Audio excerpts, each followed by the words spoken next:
Let's pray this prayer together.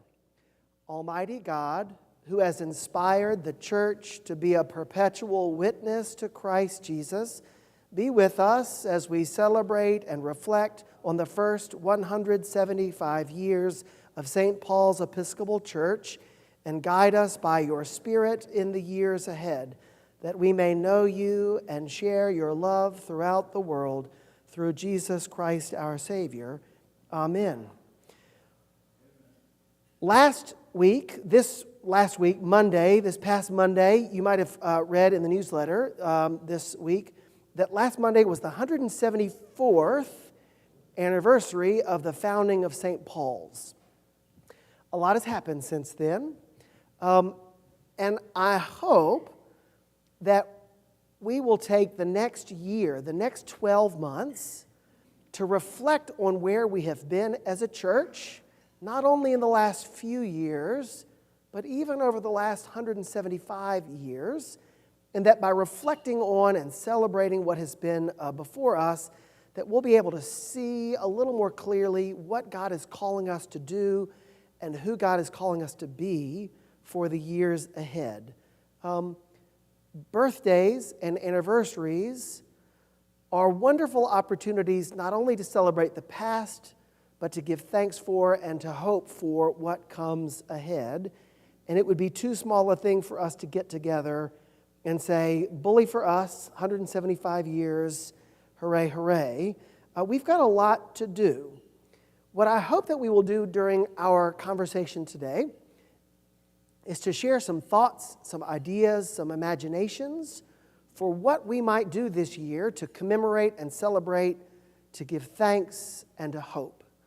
You might have your own ideas.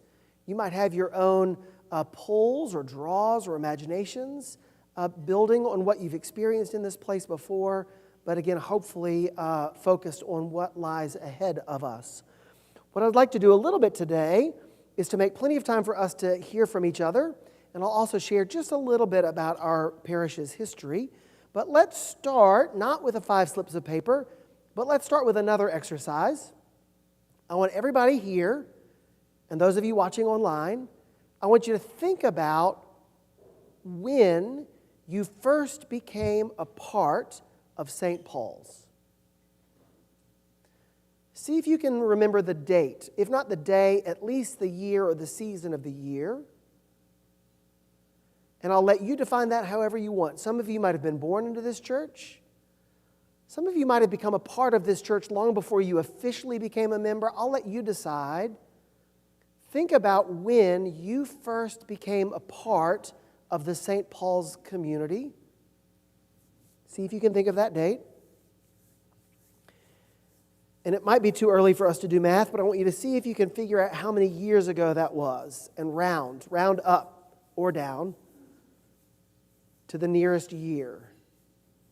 Everybody know how many years you've been a part of this church? Everybody know about how many years you've been associated with the church? Yeah? Does anybody need more time? All right. If you have been a part of St. Paul's ever, would you stand for us? That means everybody should be standing, right? Stand up for us. All right, everybody stand. Even if you're visiting, you're here, so stand up. All right.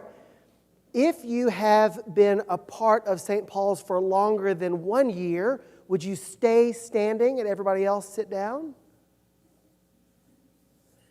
If you've been a part of St. Paul's for 3 years or longer, stay standing, everybody else sit down.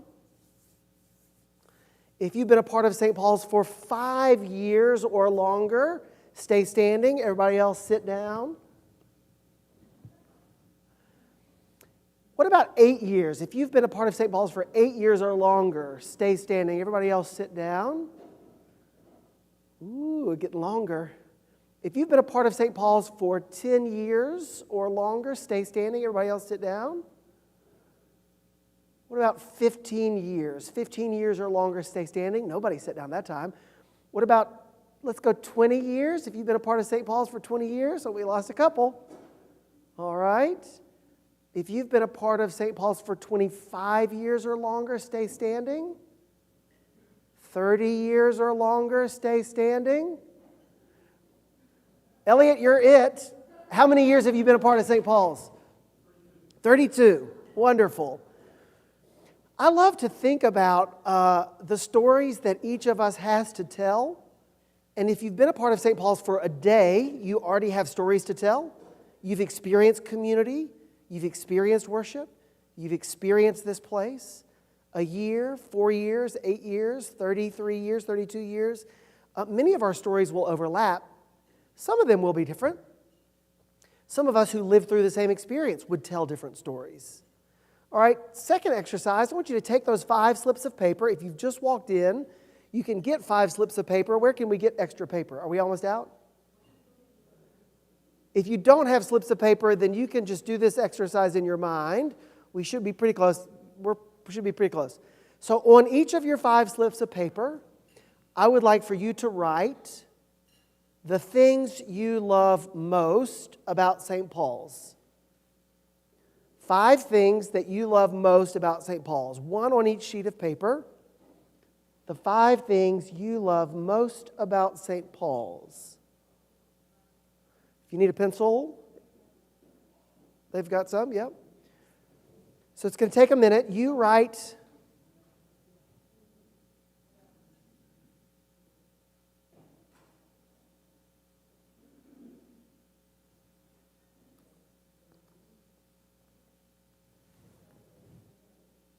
no cheating. Just kidding. 5 things you love most about St. Paul's.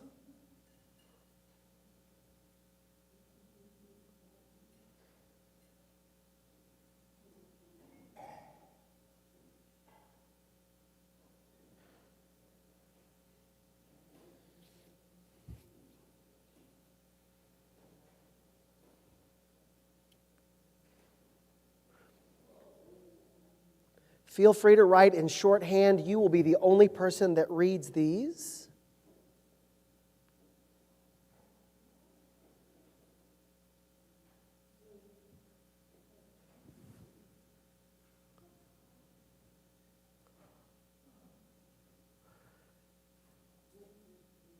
I see a few people still writing.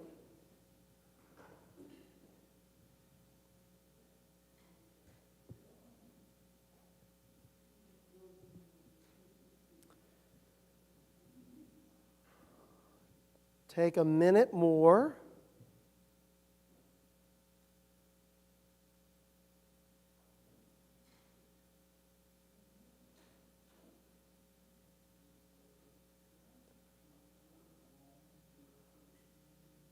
All right. If you still need a minute, you can take that minute while we move on to the next step. I see 2 or 3 people still writing. All right, I want you to look at your 5. I want you to think about the 5 things you've named. Take just a minute to look at them and wonder to yourself, why those 5 things? What does that say about this church? What does that say about you? Just kind of reflect on that for a moment. And I want you to look at those 5 things, and I want you to pick one that you have to give up. And I want you to fold that piece of paper in half. And when I come around, I want you to put it in my basket. Pick whichever one you want to discard. Fold it in half and put it in my basket. All right. Thank you, Diana. Thank you. Yep. Hooray. Take one. Which one are you going to fold? Yep. Take one. Yep. No. The one that you are getting rid of, the one that you are letting go of, the one that you're discarding. Thank you. All right. Have y'all turned one in? Yep. Y'all are good. Yep. I'm going to come to your table. Discard whichever one you are going to discard. Yep. Yep. Yep. It's so hard for some of us, isn't it? All right. Pick one. There you go. All right. Everybody discarded one? Everybody discarded one? Trent, did I get yours? Did I get one of yours? Let me get one of yours. Pick one.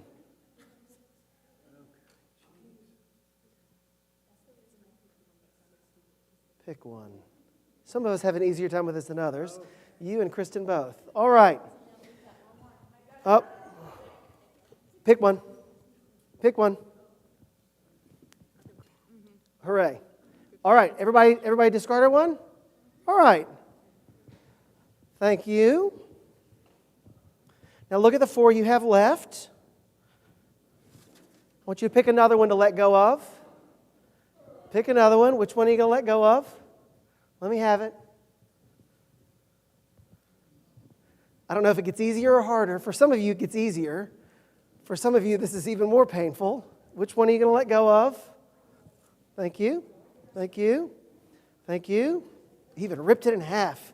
He got rid of it. No, that's fine. They're discarded. But I just think, whew. All right. Yep. Nope. I'd give another one. Number 3. They should have 3 left. You should have 3 left.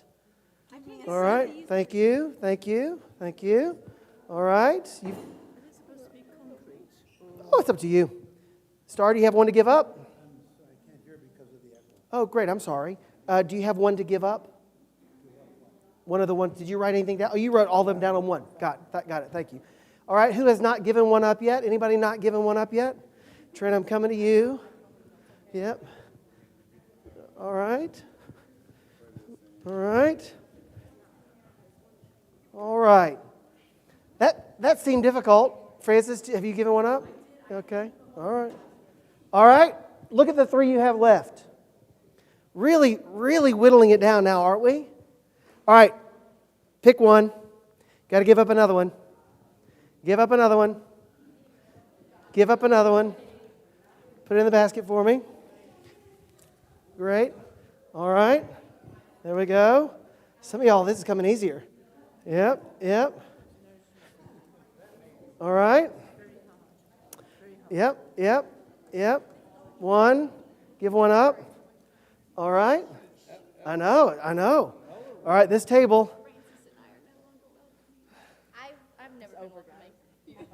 It doesn't mean... No more. I don't have enough. All right. Yep. All right. All right. Everybody have 2 left? I want you to look at those 2, and you're going to get to keep those 2. I'm not going to take any more. I love this exercise. I'm curious. There's a microphone by Adeline. I'm curious who would like to share one. Who would like to share one of the 2 you have left? You get to keep them both, but you have to pick one that you want to share. Who would like to share one that you've got? The microphone's coming to you. Thank you. Karen? Ministries.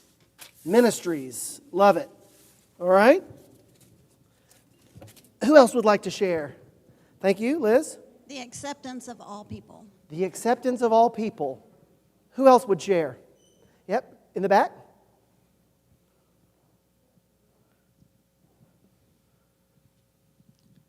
Hey. Hello. It's all about good people. Good people. I appreciate that. Thank you. Who else would share? Who else has one they want to share? Susan? The wonderful music. Wonderful music. Who else has one they want to share? Trent? And then Diana in the opposite corner. That it's filled with people on authentic journeys of faith. Thank you.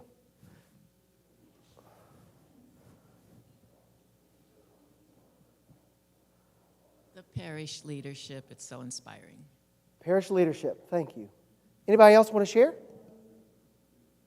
Yep, Elliot, here comes the microphone. Inspiration and guidance. Inspiration and guidance. Thank you. All right, I was a part of a diocesan clergy day where all the clergy were asked to do that. Write down our favorite 5 things about the Episcopal Church, and then we were asked to give one up, and then give one up, and then give one up. And the presenter said that, I think it was a he, I don't remember, he never asks us to give up more than what we would have 2 remaining. He said it's just too painful to have to give that up. But there's some real clarity that comes to us, isn't there, by being given permission to name in a large way what we love about something or someone, in this case St. Paul's, and yet amidst all that we love to try to figure out what do we love most or what seems most important. I'm curious, did that process reveal anything to you about yourself or about our church? Or did you hear anything from anybody who shared that spoke to you in a clear way? Who would reflect on the process itself? Adeline? And Ray's going to offer a reflection.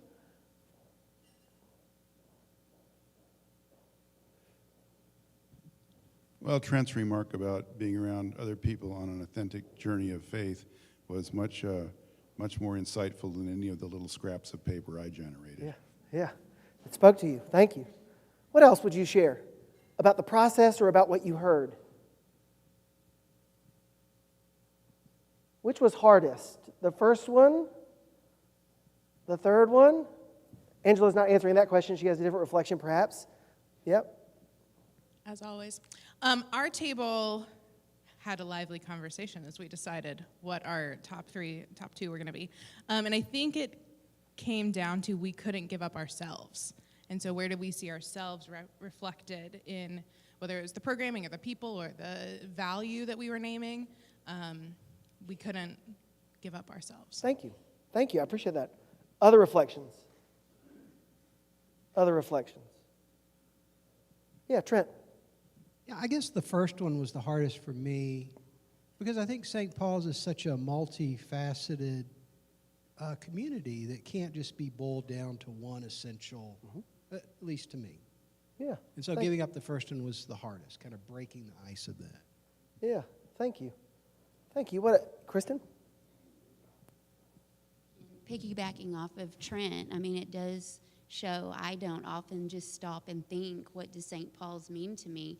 And it really showed that many of us were still writing, and I think we could have easily written way more than 5 things.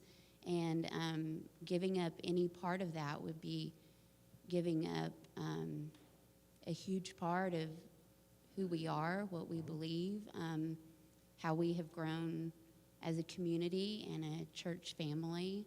So I like this exercise. Thank you. It was very hard. The first one was the most difficult for me. Yeah. Thank you. Any other reflections? Well, let me say a little bit about our history. And while I talk about our history, just one chapter of our history, I want you to already be thinking in your mind about what do we need to do, what do we need to learn, what do we need to say over the next 12 months so that we can fully embrace this opportunity to share and celebrate all that St. Paul's has meant to you, to us, to generations before, with confidence and hope that God is going to use us for good and holy things in the years ahead. So be thinking about what are the parts of our story that you want to draw out? What are the celebrations that you want to be a part of? If you name something, I hope you would name it with the intention of being a part of that. It's always frustrating for those of us who work with children or youth to hear from grown-ups who say, I think the children ought to do this. I think the youth need to do that. If you say that, say it like this. I want to go with the youth and help them learn about this, or I want to be a part of this children's program, instead of sort of saying, somebody else needs to do that, but I don't want to do it. But it's not just children and youth, it's all of us. Like, imagine me saying, I wish the women of St. Paul's would do that, right? Y'all would know right away, who does he think he is, right? So in the same way, if you name something, name it as something you want to be a part of, even if it's something that you might not be good at, or something that doesn't come naturally for you, name it as an opportunity for you to learn something new as well. For example, I am not a historian. I don't know a lot about doing historical work, but I would love for someone, if only we had a historian at St. Paul's, I would love for someone to help me learn about our archives at the University Library and to learn how to get access to them, who's allowed access to them, what does it mean to look over them, and the like. So I want to be a part of that, but I need some help with that. But I'm not asking somebody else to do that work. I'm asking somebody to help me do that work with them. So think about your own opportunities. And the last thing that we'll do today before we finish is to make plenty of time for you to share your own ideas, your thoughts, your yearnings, and also to kind of build on one another's insights. So this is a picture on the screen. This is a picture of James Junius Vos, spelled V-A-U-L-X, Vos. Let me zoom in so you can see Mr. Vos. Y'all have seen this picture before. It is a picture that we've put on a lot of our historical documents. This is Mr. Vos. Mr. Vos was the first rector of St. Paul's.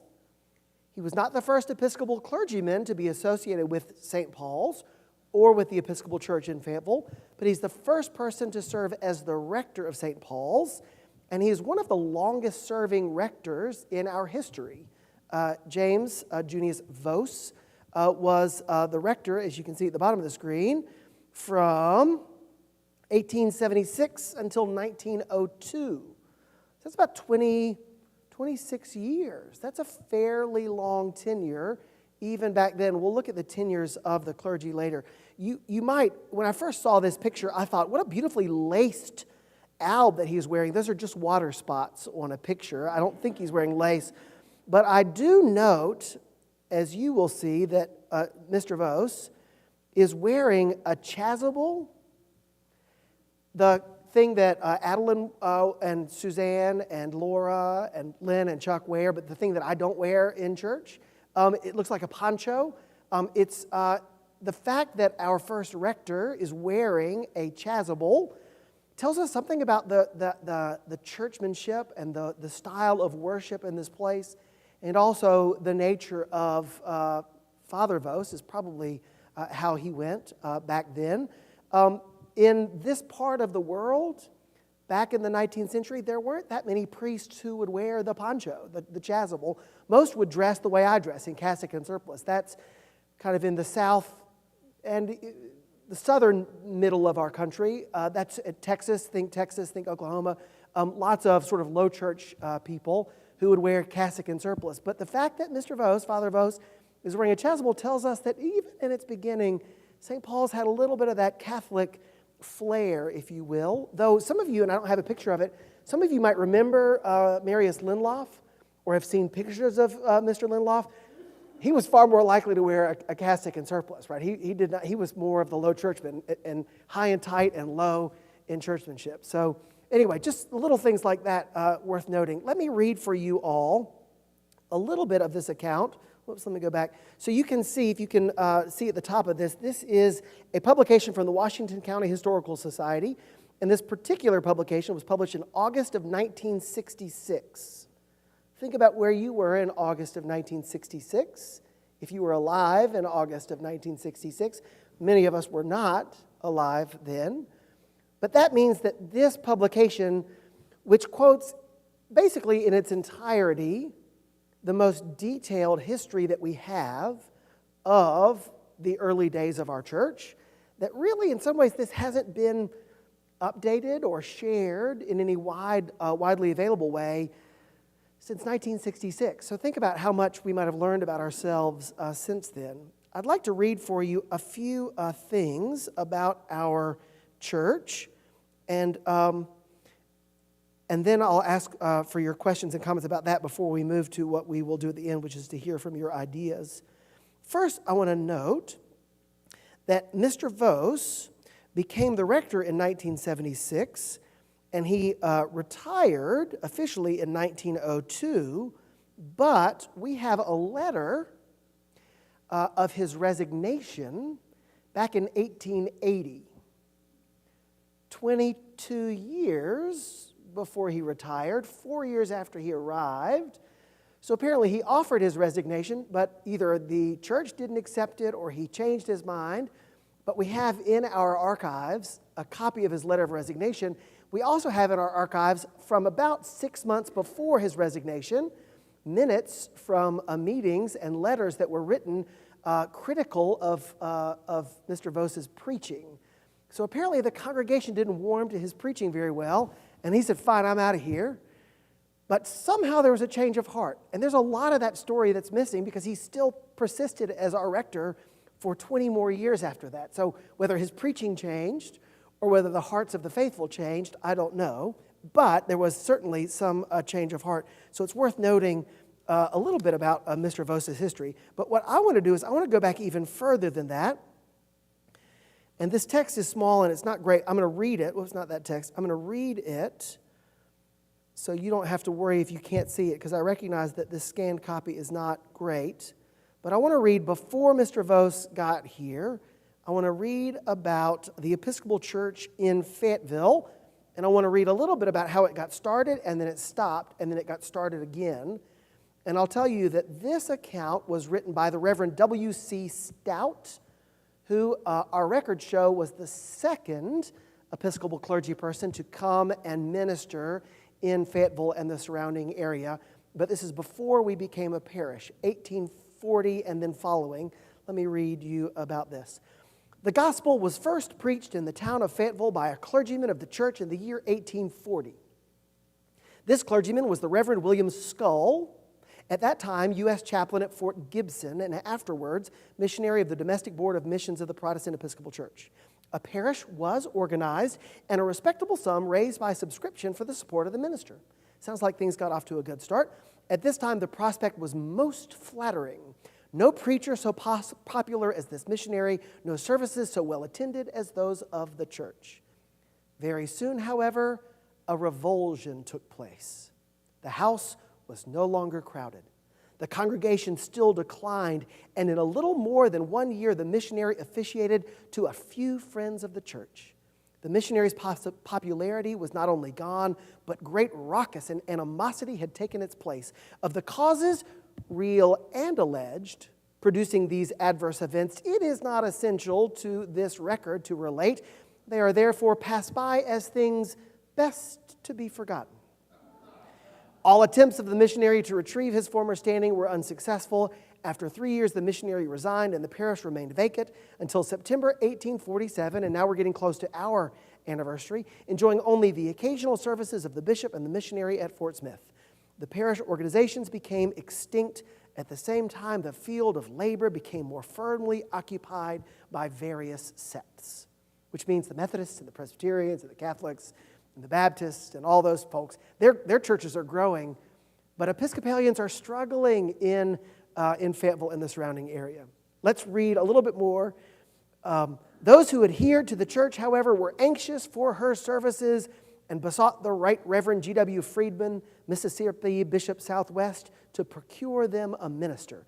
After due inquiry, he selected for this field William Cummins Stout, who is writing this reflection, so you know it comes with a little bit of bias. Then a student of theology in the Theological Seminary of Virginia. Immediately after his ordination to the diaconate, which took place in St. Paul's Church, Alexandria, Virginia, on the 16th day of July, 1847, by the hands of the Right Reverend William Meade, D.D., tells you what's important to Mr. Stout. He proceeded to his field of labor, where he arrived the 9th day of September, 1847. His welcome was sufficiently cheering, but based on other considerations, with the majority a due regard to his mission. As before said, the parish organization had become extinct, and although the former missionary was at hand, that means the previous minister, and application made to him, yet no records could be obtained. This record must therefore necessarily embrace matters subsequent to that event, which means take my word for it. On entering his field of labor, this second missionary found as much discouragement as the former met with encouragement. The church had not only to bear the accustomed attack of the combined sectaries, but also a local odium much harder to resist. We'll finish because there's one paragraph left. There were in the town and vicinity 10 members, in a few days increased by the arrival of the late missionary and lady, making 12. In the county, 25 miles distant, 2 more, and in adjoining county, 3 more, making in all 17. 17 members of the church. The number of baptized children could not easily be ascertained from one of records, estimated at 15. Some additional information may be obtained from the earlier members of the Spirit of Missions, but the information there is not altogether to be depended upon for accuracy. March 1848. And somewhere in the midst of that, the 17 people got together and said, let's try again. And that's where we came from. Did y'all know that story? Some of you've read that passage before. Did anybody know? Anybody hear something new? You were there. What an august occasion. What do you remember? What do you hear? What do you notice? What catches your attention about the start of what became St. Paul's Episcopal Church? Ray? And I bet somebody will bring a microphone to you. Thank you.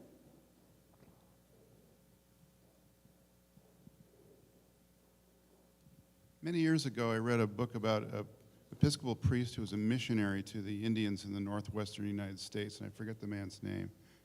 Dr. West might know it. But I just wonder, in the 1840s, this was a wilderness. And Yeah. I'm curious if there was any ministry to the Osage or other Indians around that was part of this. When they said missionary, what was the scope of the missionary effort? Yeah, I don't know. My presumption is primarily to white pioneers who were moving and settling. I think in another reflection, the population of Fayetteville was about 1,500 people at that time. So not nothing, but very cut off. I mean, if you thought Fort Smith was hard to get to before 49 was built, imagine what it was like to get to Fort Smith in 1850, right? So, yeah, and cut off in large measure. Some other individuals, other accounts will name that we had Episcopalians in Rogers, in Winslow, and apparently when Eureka Springs was founded, St. James was started there. When Eureka Springs was discovered and sort of became popular, St. James was founded, named for James Junius Vos. So certainly interest in spreading the church, but to my knowledge, not a lot of ministry at that time to Native peoples, indigenous peoples. Other chapters of the Episcopal Church will talk about ministry to indigenous peoples. John Henry Hobart, New Yorker, who moved his way this way, and some other, Augustus, I can't remember their names, I'm supposed to remember them from seminary, also came and ministered to indigenous peoples. But to my knowledge of, and very limited reading of the history, our particular parish history doesn't really engage Native peoples. Yeah. Other reflections, what'd you notice? What'd you hear? Don't you want to know more? Don't you want to know about that rancor? That thing best left unspoken, right? Yeah, right? Cherchez la femme. But no, I was just thinking again, this same Episcopal bishop in the Northwest, there's pictures of him like standing next to an Indian companion, and he's in a canoe. He's wearing a surplice. And so I think part of the missionary effort at that time with the Episcopals was this very high church garb that distinguished people like Mr. Vos from the kind of low church Protestant church sleeve preacher types. Yeah. It probably depends on where you came from. So there were different missionary societies that were spreading the gospel. And some came from the low church tradition, which was, I'm going to preach the gospel and get you to repent. And others came from the high church or the Catholic tradition, which said, let me introduce you to the sacraments. That's a gross oversimplification. But it depends. And the fact that Mr. Stout came from Virginia lets me know Virginia's always been a low church seminary. So it let me know that when he came, he brought low church. I don't know about his predecessor, the missionary, who came up before him, but it wouldn't surprise me if part of the reason he had a difficult time is because he came as a low churchman, and maybe those who came before were high church. And they didn't want all this morning prayer stuff. They wanted the Mass, right? And so sometimes there's a lot of flip-flops, but it really depends on where you were formed or educated and what missionary society was paying for you and your family to travel, who was sending you. We see this, we see in particular, that's why the northern Midwest, Wisconsin all the way down to almost to Oklahoma, very high church, called the Beretta Belt, because that's sort of from Chicago moving west. Those were the missionaries of the more Catholic side of the church, but missionaries from Georgia and south, Texas, far more Protestant. It is hard to find an old Episcopal church in Texas where they would have worn a chasuble, because it's overwhelmingly low church. In Wisconsin, they would run you out if you try to celebrate in a chasuble. And of course, in the middle, you get more mixing. But it all depends on where people came from, really. Yeah. Other reflections? Elliot, do you have something to share? Yeah, Elliot, thank you. Just following up on Ray's comment, I think his name was Tuttle. It's a wonderful, wonderful book, Bishop Tuttle. I don't remember where he came from, or whether it was low church or high church. What I do know is that it was very competitive out there, and they were competing with Presbyterians in particular, who, of course, had none of that. And that sort of thing seems to impress local groups, Indian groups. And they're also competing very heavily with, even more, with Roman Catholics. So they're just trying to stay on a competitive field. Yeah. And sometimes it's good to adopt the patterns and identity of your competitors, and sometimes it's good to differentiate yourself from them. So I'd be really interested in knowing what the strategy was for growing the Episcopal Church, whether it was to be more Catholic but slightly different, or to be more Protestant and say we're not like the Catholics at all, but we're more like the Presbyterians with communion. Again, Presbyterians, of course, have communion. That's to oversimplify it. All right, let me show you one more document. Let me show you the list of the This is not my document. It's a document that I've inherited. The rectors at St. Paul's in Fayetteville, and you'll notice right from the start that Mr. Voss's dates are different on this document than they are in the reflection. And I have not done the research to figure out which one is correct. But look at these tenures. Notice that Mr. Voss served for a long time, but apparently he laid such a foundation that nobody wanted to persist in his shadow, because Mr. Smith, Mr. Whaling, Mr. Lehman, Mr. Windiett, Mr. Duhamel, none of them stayed more than 2 years. We have to get all the way to the sort of the first quarter of the 20th century before we get somebody who will stay 4 years. And it's not until significantly later we get to Sam Rainey that we get someone who will stay more than a decade. So a lot of people in and out from the rectorship, which will tell you something about the church and its ability to attract a rector. It'll also tell you something about what it's like to live in Fayetteville in the first quarter of the 20th century. Ray's got a question or a comment. Yep. Here comes the microphone.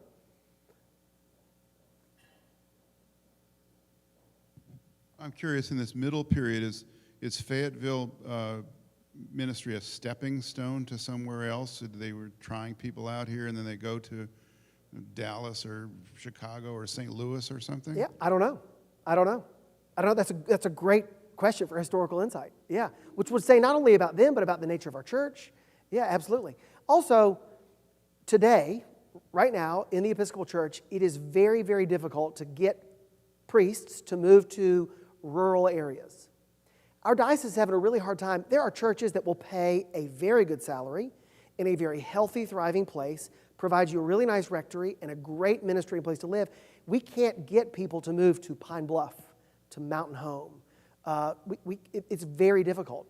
Nobody wants to live there. It's just it's the nature of ministry today. We might also say of these individuals, what happened? What was going on in your seminary communities that you weren't formed in a way that said, I'm going to the frontier. I'm called to a hard life where things are dangerous and risky and disease and hospitals are days away. I don't know. But anyway, what's going on in the formation of clergy? Not only here, so lots of important historical questions. Yeah. Let me scroll up and show you that some other names, some which are familiar. Was anybody here? Anybody remember Mr. Linloff?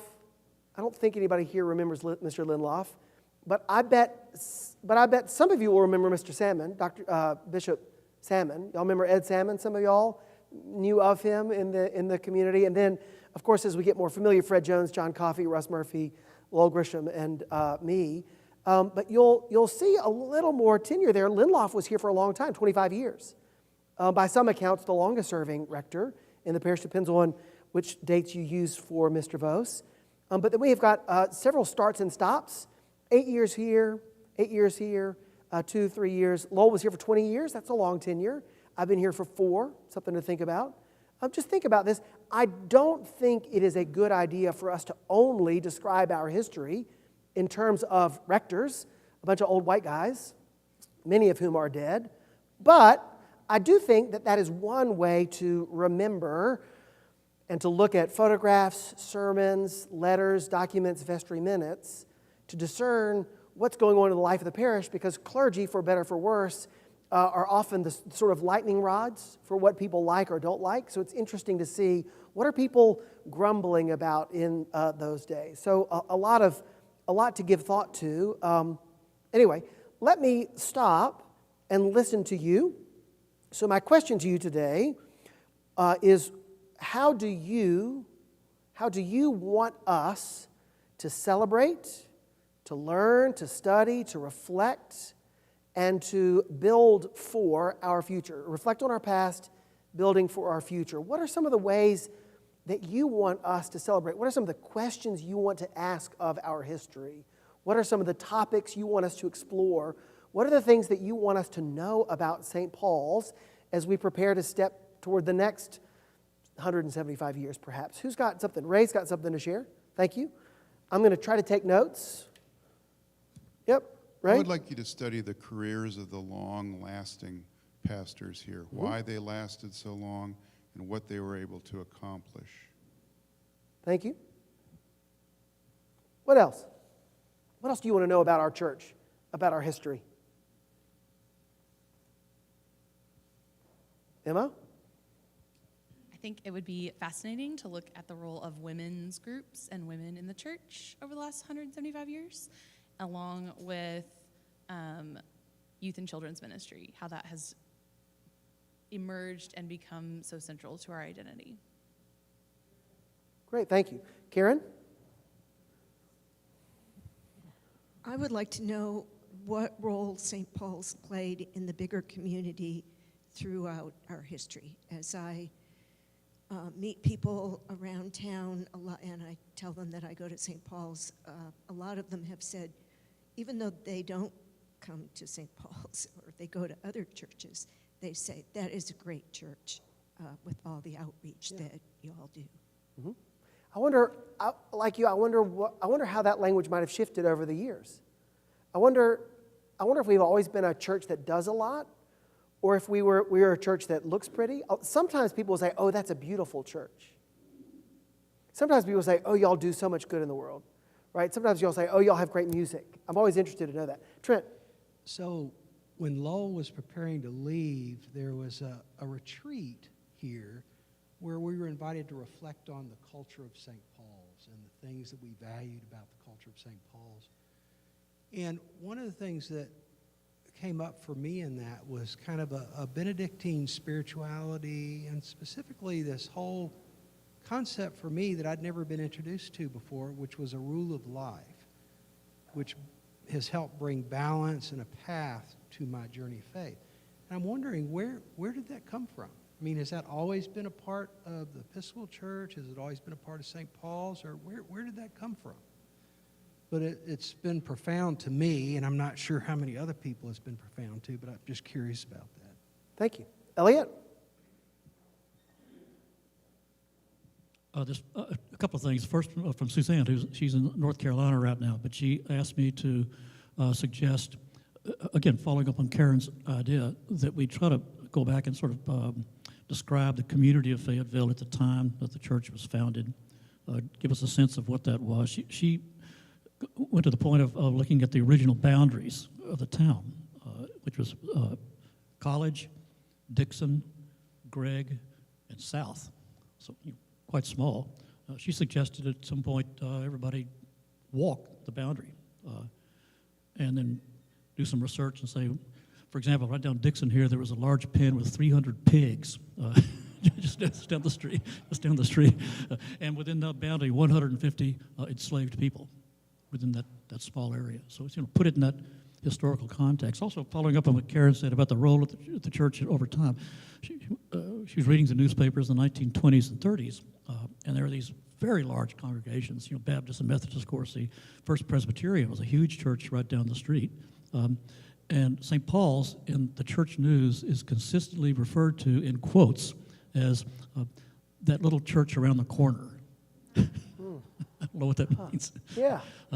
My own idea is to, following up what you said, Evan, looking forward to the people who were hopefully going to be doing this in another 25 or 50 years, to do some oral histories of the families that have been part of this church and this community a long time. They're longer-term memories of the church and what it's been like. I think that would be a great advantage to us today if we had that kind of thing to draw upon, looking back to the early 20th century, for example. Thank you.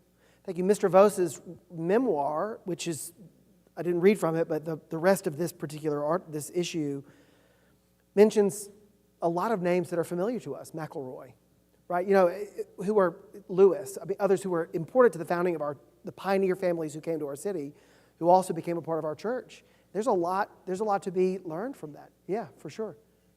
Yes, Angela. Given that we mark the history as 1876, but there was activity before, I'm curious about how Reconstruction and the then end of Reconstruction factored into the early years of this congregation, and the way that the Civil War did or did not impact that, how enslaved peoples were a part of this congregation, even if they weren't necessarily in the records. I can't help but notice that my first reaction at looking at that picture of the first rector was, oh, are those KKK robes? I'm used to seeing colorful chasubles, not just all white everything, and it was clearly more than just an alb.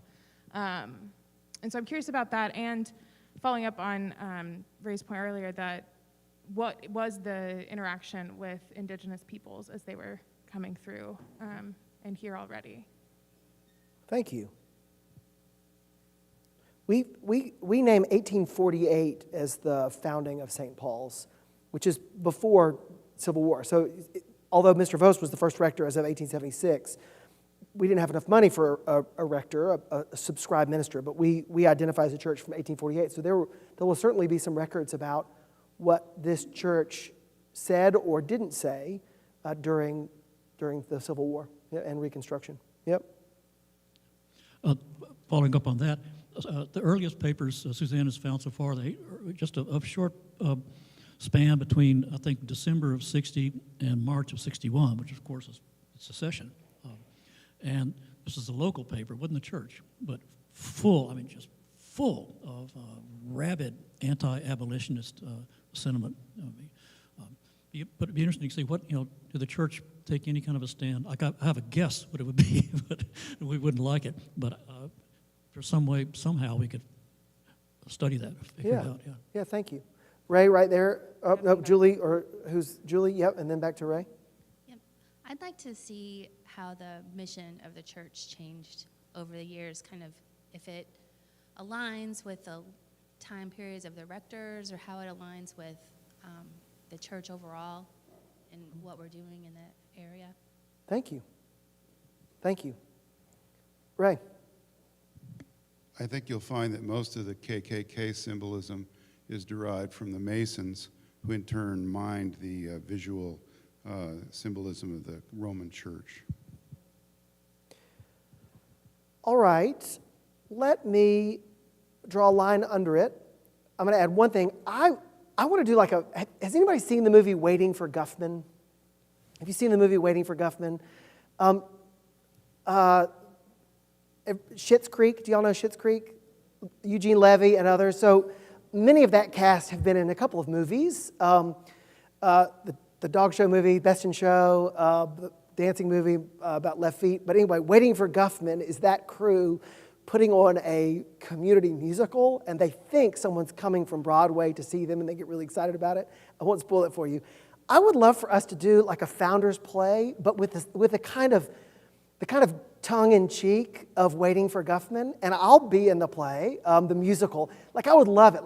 It would be so much fun to have a pioneer St. Paul's founders play, to make fun of ourselves, to make fun of the community around us, and to really just have a hoot with it. Anyway, I would love to do that. So the study of history is important and serious, but I gotta tell you, if the only thing we do is really serious work, then we will remember this being important, but I'm not sure we'll tell a lot of stories about it. I want us to have a couple of moments that we laugh about together, laugh at ourselves, because that kind of gives life to the whole endeavor. We'll have a big celebration. We will enjoy ourselves on May 23rd of next year. I don't know if we'll have a founders play a la Waiting for Guffman, but I want to look for ways for us to be creative and to have fun together and laugh a little bit, because surely there's a lot about our history that is worth laughing at, if not our current time. All right, thank y'all. Appreciate y'all being here. If you've got more ideas, keep them coming. We've got a whole year to get ready, and not just to get ready, but to uncover and to celebrate. And I'm glad y'all were here. Thank you for your ideas. Appreciate it.